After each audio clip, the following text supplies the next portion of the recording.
Reuters is pleased to introduce you to the newest members of our commentary team, business gurus Jack and Susie Welch. Their new column on management issues will be featured across Reuters platforms, taking head-on hot business topics as they intersect with news and politics. Jack Welch, of course, the CEO of General Electric for 21 years. Susie Welch, the former editor of the Harvard Business Review. Both are best-selling authors, and they're joining us from Jupiter, Florida. Welcome, Jack and Susie. I want to start with your first column, talking about the GOP, and they're going to need to fire somebody and how they're going to have to go about doing that. Tell me, first of all, who's going to need to be fired? No one's really going to be fired, but it's no secret that Ron Paul is not going to be the nominee in the Republican Party for President of the United States. And he's going to have to exit stage left in the next several months. And how he does that and how effectively it's done will have a big bearing on the outcome of the race. It's no different than when you fire an employee or an employee leaves a company. You've got to be sure on the way out people are treated with dignity and respect, and the GOP is going to have to give Ron Paul all the dignity and respect and courtesy that they possibly can to keep his unique set of followers in the fold. So how do they go about doing that? Because it's never easy to fire somebody. It's always a delicate situation. But here you have this hero of the libertarian movement. You have entrenched supporters. So how do you go about giving him his due, do you think?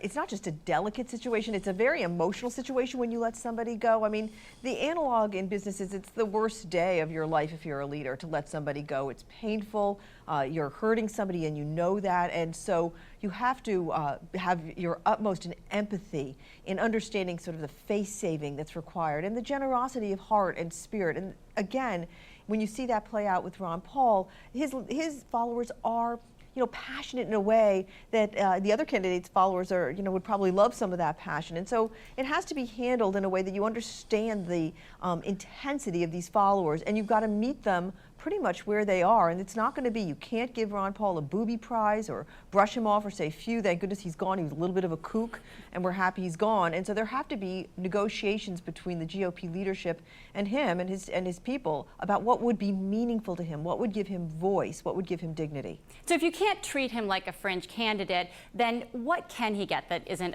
a booby prize? I mean, to use your words, what are some specifics that you think could actually work? Well, without question, when you're letting an employee go, you use things like compensation, you use things like time. So in this case with Ron Paul, what you use is the things you have. You have a platform, and he's got some clear positions, and the Republican platform has got to recognize his positions in some way. You've got to be able to give him a place on the in my opinion, you're going to have to give him a place at the convention. A speaking engagement, a prominent one, a primetime one perhaps, depending on the situation.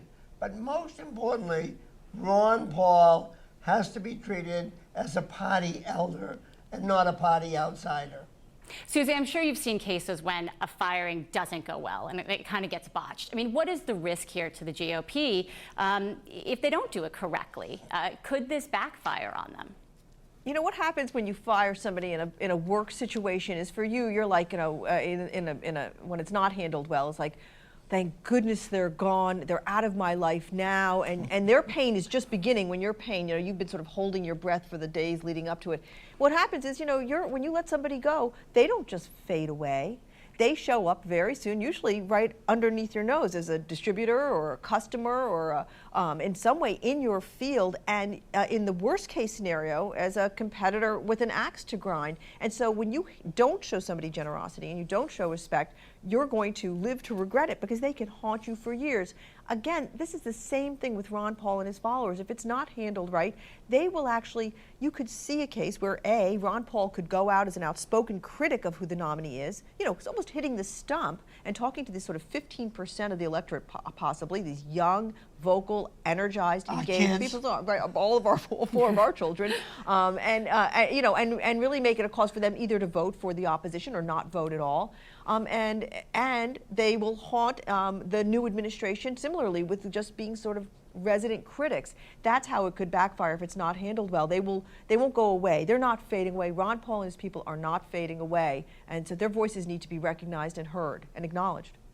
One thing that seems a little different, though, is when, if I go in to get fired, I know who my boss is and, what she or he is going to say to me. Who is the boss in this situation? Who needs to set the tone and take control of it to really smooth this out and make sure it's handled well? The nominee. Without question, the non-nominee has to be, in a heartfelt way, embrace Ron Paul, embrace some of his concerns, not buy into all of his policy by any means, but embrace his arguments that he has had and listen to them and let him go out cheering for the nominee. The nominee has to romance him in a way that he becomes a supporter, not a neutral person, and certainly not a critic, but he becomes a cheerleader.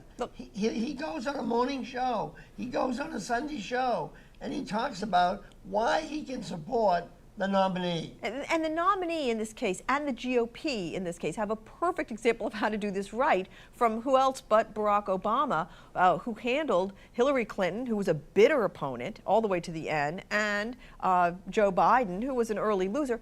Barack Obama and the DNC handled them perfectly in the national. We're not going to that extreme. I handled it very masterfully. Perfectly. Right. We don't like to use the word perfect in this case, but. So do you have a horse in this race? Oh yeah, without question, I'm a Mitt Romney supporter. But Ron Paul would get 4 children in our family to support Ron Romney if he came out for him. In a way, Ron Paul's supporters are these very young, energized people. We actually have this right at our own dining room tables, what Jack is saying, and that our kids who are in their 20s and think that he is really their candidate. They love his anti-war stance, and they actually, his age is very appealing to them. They just sort of find his quirkiness to be absolutely, and his authenticity to be absolutely exciting. So do you think that if the nominee got your column and read it, that they would be able to smooth over this situation and convince your kids to eventually vote for the GOP nominee? You think they'll be able to win over those kind of Ron Paul supporters?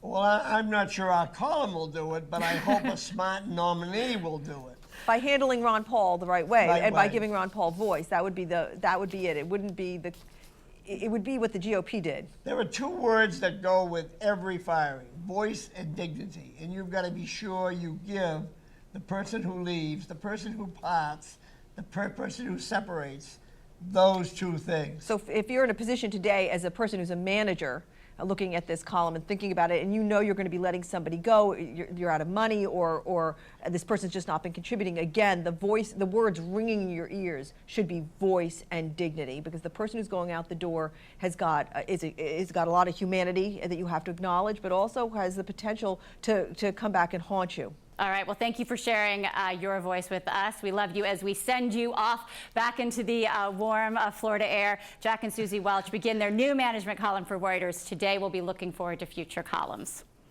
I'm Jen Rogers, and this is Reuters.